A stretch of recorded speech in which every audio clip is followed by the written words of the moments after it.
ITC, Ambuja cement जैसी अच्छी कंपनियों में इन्वेस्टमेंट करके इसने इन्वेस्टरों को अराउंड 23% का रिटर्न्स 5 सालों में जनरेट करके दिया हुआ है। जी हाँ, आज के इस वीडियो में हम बात करने वाले हैं क्वांट के स्मॉल कैप म्यूचुअल फंड के बारे में। तो अगर आपने भी इस म्यूचुअल फंड में इन्वेस्टमेंट किया हुआ है या इन फ्यूचर इस म्यूचुअल फंड में इन्वेस्टमेंट करने के बारे में सोच रहे हो तो इस वीडियो को अंत तक जरूर देखिएगा। तो सबसे पहले हम इस म्यूचुअल फंड के फंड ऑब्जेक्टिव के बारे में जान लेते हैं। तो ये एक स्मॉल कैप म्यूचुअल फंड है, यानी कि ये इन्वेस्टरों के पैसे को शेयर मार्केट की 250 के बाद की नई और इमर्जिंग कंपनियों में निवेश करेगा। अब शेयर मार्केट की नई और इमर्जिंग कंपनियों में निवेश करने के कारण ये म्यूचुअल फंड एक रिस्की म्यूचुअल फंड माना जाएगा। तो अगर आप एक हाई रिस्क टेकिंग कैपेबिलिटी वाले पर्सन हो तो इस तरह के म्यूचुअल फंड में इन्वेस्टमेंट करने के बारे में सोच सकते हो। अब हम इस म्यूचुअल फंड के पास्ट रिटर्न्स के बारे में जाने तो इसने एक साल में 1.1% का, 3 साल में 52.4% का, 5 साल में 23.1% का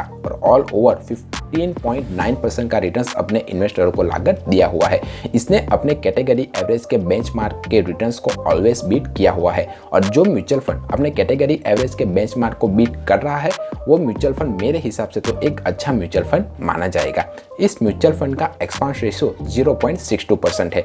अब जिसे नहीं पता कि एक्सपांस रेशियो किसे कहते हैं, तो जो एसेट मैनेजमेंट कंपनियां होती है वो हमारे पैसे को मैनेज करने के लिए हम ही से कुछ फीस चार्ज करती है और उसी फीस को वो एक्सपांस रेशियो के तौर पर हमें बताती है। तो जितना ज़्यादा एक्सपांस रेशियो होगा उतना ही कम आपको प्रॉफिट होगा। तो जब कभी भी आप किसी भी म्यूचुअल फंड को चुने तब एक्सपांस रेशियो के क्राइटेरिया को जरूर ध्यान रखें। इस म्यूचुअल फंड का एग्जिट लोड 1% है। अगर आप एक सर्टेन टाइम ऑफ पीरियड से पहले अपने निवेश किए पैसे को अगर निकाल लेते हो तो आपको 1% का एग्जिट लोड चार्ज देना पड़ेगा। इसका AUM 2355 करोड़ रुपीस के आसपास है, यानी कि ये कौन का स्मॉल कैप म्यूचुअल फंड इतना पैसा मैनेज करता है। अब जिसे नहीं पता कि AUM किसे कहते हैं तो AUM यानी एसेट अंडर मैनेजमेंट। ये mutual fund benchmark Nifty small cap 250 try को फॉलो करता है और अगर आप इस म्यूचुअल फंड में अपनी इन्वेस्टमेंट को स्टार्ट करना चाहते हो तो मिनिमम SIP 1000 रुपीज़ और लमसम अमाउंट 5000 से स्टार्ट कर सकते हो।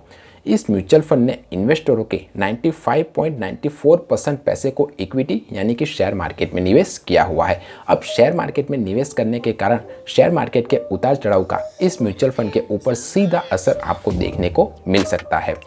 इस म्यूचुअल फंड ने लार्ज कैप में 18.14%, मिड कैप में 4.86% और स्मॉल कैप में 72.94% इन्वेस्टरों के पैसे को निवेश किया हुआ है। टॉप स्टॉक होल्डिंग कंपनियां देखें तो इसने ITC limited, Ambuja cement, IRB infrastructure developer limited, Himachal फ्लोरेसिक कम्युनिकेशन लिमिटेड जैसी अच्छी स्मॉल कैप कंपनियों में इन्वेस्टरों के पैसे को निवेश किया हुआ है।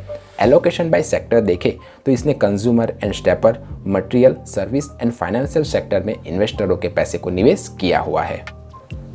अगर आपने भी इस म्यूचुअल फंड में अपनी इन्वेस्टमेंट को स्टार्ट किया हुआ है तो मुझे कमेंट करके बताइए कि ये म्यूचुअल फंड कैसा रिटर्न्स आपको लाकर दे रहा है।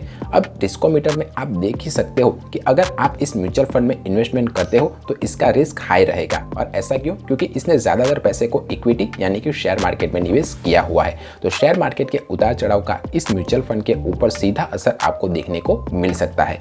इसका स्टैंडर्ड डेविएशन 23.5% है, जो अपने कैटेगरी एवरेज से थोड़ा ज़्यादा है। अब जिसे नहीं पता कि स्टैंडर्ड डेविएशन किसे कहते हैं तो स्टैंडर्ड डेविएशन एक रेंजिंग फैक्टर है। जितना कम स्टैंडर्ड डेविएशन होगा उतना ही अच्छा, वेल परफॉर्मिंग और कम वॉलेटाइल म्यूचुअल फंड माना जाएगा। तो जब कभी भी आप किसी भी म्यूचुअल फंड को चुने तब कम स्टैंडर्ड डेविएशन वाले म्यूचुअल फंड को चुनने की कोशिश कीजिए, आपके लिए अच्छा रहेगा।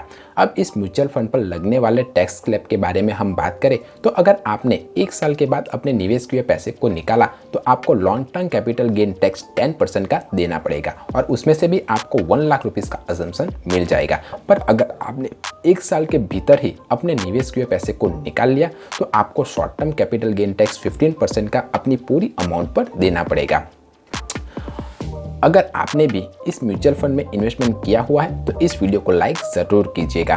फाइनेंस, शेयर मार्केट या म्यूचुअल फंड से रिलेटेड कोई और क्वेश्चन या क्वेरी हो तो भी आप मुझे कमेंट करके पूछ सकते हो। और अगर आप मुझसे 1-to-1 पर्सनली भी बात करना चाहते हो तब भी आप वो कर सकते हो, क्योंकि मैं एक professional SEBI registered mutual fund distributor हूँ। मेरा वीडियो पसंद आए तो वीडियो को लाइक कीजिए, चैनल को सब्सक्राइब कीजिए और वीडियो खत्म होने के बाद जो प्लेलिस्ट यहाँ पर पॉपअप होगी उस वीडियो को जाकर भी आप ज़रूर देखिएगा। आपके ज्ञान में वृद्धि होगी। मिलते हैं अगले वीडियो में, तब तक के लिए बाय बाय।